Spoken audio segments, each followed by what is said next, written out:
Hey guys, welcome back to channel. இன்னைக்கு நம்ம இந்த வீடியோல என்ன பார்க்க போறோம்னா வாஷ்மோல் ஹேர் ஆயிலோட ரிவ்யூஸ் நான் ஆல்ரெடி கொடுத்திருக்கேன். அதிலே சொல்லிருக்கேன் யார் யார் யூஸ் பண்ணனும், யார் யூஸ் பண்ண கூடாது, எப்படி அப்ளை பண்ணனும்னு சொல்லிட்டு சொல்லிருக்கேன். பட் அதுல வந்து பாத்தீங்கன்னா நிறைய பேர் நிறைய விதமான கேள்விகள் எல்லாம் கேட்டாங்க. சோ அத வந்து நான் இதுல டீடைலா உங்களுக்கு எக்ஸ்பிளைன் பண்ணலாம்னு இருக்கேன். இது எப்படி அப்ளை பண்ணனும், இது யார் யார் அப்ளை பண்ணனும், எதுக்காக இது யூஸ் பண்றது, இது ஹேர் growth இருக்குமா, ஹேர் ஃபால் கண்ட்ரோல் பண்ணுமா, இந்த மாதிரி நிறைய பேர் நிறைய கேட்டாங்க. சோ இந்த வீடியோல நான் உங்களுக்கு இத பத்தி நான் டீடைலா எக்ஸ்பிளைன் பண்ண போறேன். நீங்க இந்த சேனலை ஃபர்ஸ்ட் டைம் பார்க்கறதா இருந்தா சப்ஸ்கிரைப் பண்ணி பக்கத்துல இருக்க பெல் ஐகானை கிளிக் பண்ணிருங்க.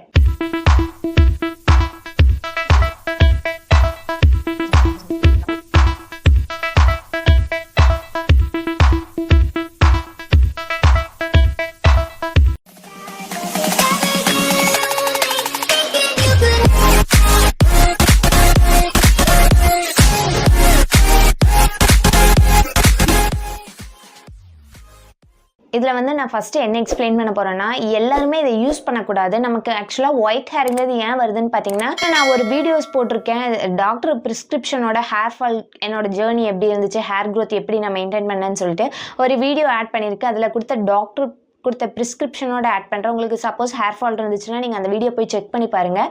அதில் நான் போகிறப்பவே கேட்டேன், ஒயிட் ஹேருங்கிறது நிறைய பேர்த்துக்கு இருக்குது, இதுக்கான சொல்யூஷன் என்ன, ஏன் ஒயிட் ஹேர் வருது, இது சின்ன வயசுலேயே ஒருத்தருக்கு ஒயிட் ஹேருங்கிறது நிறைய வருது, இது எப்படி கிளியர் பண்ணலாம் அப்படின்னு சொல்லி கேட்டப்போ என்ன சொன்னாங்கன்னா, 40 வயசுக்கு மேலே 45 வயசுக்கு மேலே இருக்கவங்களுக்கு கண்டிப்பாக ஒயிட் ஹேருங்கிறது வரும். ஸோ சின்ன வயசில் இருக்கவங்களுக்கு வந்து ஏன் ஒயிட் ஹேர் வருதுன்னு பார்த்தீங்கன்னா, நம்ம உடம்புல வந்து பார்த்திங்கன்னா விட்டமின்ஸ் ரொம்ப கம்மியாக இருக்கும். அதை கிளியர் பண்ணாவே நமக்கு வந்து ஒயிட் ஹேருங்கிறது கிளியர் ஆயிரும். இதை நான் வந்து இதை ஃபஸ்ட்டு டக்குன்னு கிளியர் பண்ணும், எனக்கு டக்குன்னு போகணும், எனக்கு ஒயிட் ஹேர் வந்து நிறைய இருக்குது, இது எப்படியாவது நான் கிளியர் பண்ணும் அப்படின்னு நினச்சிங்கன்னா, இதுக்கு நான் ஹேர் டை அப்ளை பண்ணியே ஆகணும் அப்படின்னு நினச்சிங்கன்னா, நீங்கள் ஒன்ஸ் அப்ளை பண்ணிட்டீங்கன்னா அதுக்கு நீங்கள் கண்டிப்பாக அடிக்ட் ஆயிடணும். நீங்கள் ஒன்ஸ் அப்ளை பண்ணிவிட்டு ஸ்கிப் பண்ணிட்டீங்கன்னா உங்களுக்கு நிறைய ஒயிட் ஹேர் ப்ராப்ளம் நிறைய வரும். ஸோ அந்த மாதிரி நீங்கள் ஒன்ஸ் யூஸ் பண்ணிட்டீங்கன்னா கண்டிப்பாக உங்களுக்கு ஒரு முடி 2 முடி தான் இருக்கும், அதுக்கப்புறம் நிறைய க்ரோத் ஆகும் ஒயிட் ஹேருங்கிறது.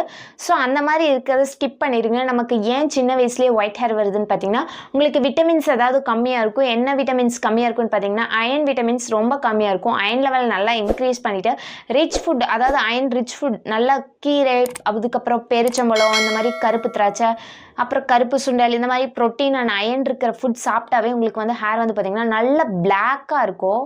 இப்போதான் ஒயிட் ஹேர் ஸ்டார்ட் ஆகுது. ஒரு 10-20 முடி இருந்தாலும் ஓகே, நீங்கள் வந்து டேரெக்டாக நீங்கள் வந்து ஹேர் டே அந்த மாதிரி அப்ளை பண்ணாதீங்க.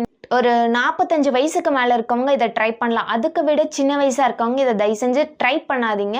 ஆக்சுவலாக நான் ஒரு வீடியோ அப்லோட் பண்ணியிருந்தேன். அதில் வந்து பார்த்தீங்கன்னா black rose hair dye review கொடுத்துருந்தேன். அதில் வந்து பார்த்தீங்கன்னா நான் அதை அப்ளை பண்ண வேணாம் தான் சொல்லியிருக்கேன். ஏன்னா அது வந்து நிறைய கெமிக்கல் இருக்குது. ஒயிட் ஹேர் வந்து இருந்துச்சுன்னா இதை ட்ரை பண்ணாதீங்க. டெஸ்ட் பண்ணிவிட்டு அதுக்கப்புறமா அப்ளை பண்ணுங்கள். மற்றபடி இதை அப்ளை பண்ணிங்கன்னா உங்களுக்கு ஸ்கின்ல வந்து ஏதாவது ப்ராப்ளம் வந்துச்சுன்னா ஸ்கிப் பண்ணிடுங்க. இந்த மாதிரி அப்ளை பண்ண வேணாம்னு சொல்லியிருந்தேன். பட் அதில் ஒருத்தர் கமெண்ட் பண்ணியிருக்காங்க, என்னன்னு சொல்லி பாருங்க. ஒருத்தர் கமெண்ட் பண்ணியிருந்தாங்க, இது அப்ளை பண்ணதுக்கு அப்புறம் அவங்க கண்ணெல்லாம் வீங்கி, ஃபேஸ் எல்லாம் வீங்கி ஹாஸ்பிட்டல் போற நிலைமை வந்துருச்சு, எனக்கு இது அப்ளை பண்ணதுக்கு அப்புறம் இந்த மாதிரி ப்ராப்ளம்லாம் வந்துருச்சு, ஸோ இதை யாரும் யூஸ் பண்ணாதீங்க அவங்களும் சொல்லியிருந்தாங்க. ஸோ எதுவாக இருந்தாலுமே நீங்கள் அப்ளை பண்ணுறதுக்கு முன்னாடி ஃபர்ஸ்ட் பேட்ச் டெஸ்ட் பண்ணிட்டு அதுக்கப்புறமா அப்ளை பண்ணுங்க.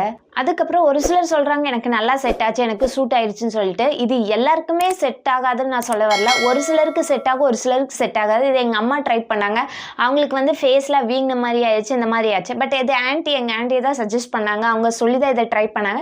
இது அவங்க யூஸ் பண்ணுறாங்க, அவங்களுக்கு செட் ஆயிடுச்சு. ஸோ ஒரு சிலருக்கு செட் ஆகும், ஒரு சிலருக்கு செட் ஆகாது.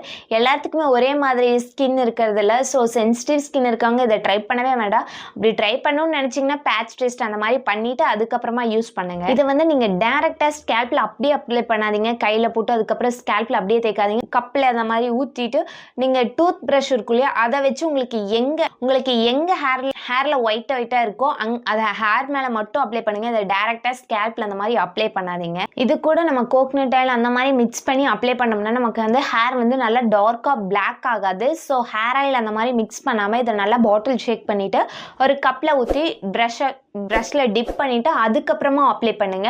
இதை நம்ம டைரக்டாக வந்து ஆயிலோட மிக்ஸ் பண்ணி நம்ம அப்ளை பண்ணோம்னா ஹேர் வந்து அவ்வளோக்கு பிளாக் ஆகாது. உங்கள் எல்லாருக்கும் இந்த வீடியோ ரொம்ப யூஸ்ஃபுல்லாக இருந்திருக்கும்னு நினைக்கிறேன். உங்களுக்கு இந்த வீடியோ பிடிச்சிருந்துச்சுன்னா லைக் பண்ணுங்கள், ஷேர் பண்ணுங்கள், சப்ஸ்கிரைப் பண்ணுங்கள். மறக்காமல் பக்கத்தில் இருக்க பெல் ஐகானை கிளிக் பண்ணிடுங்க.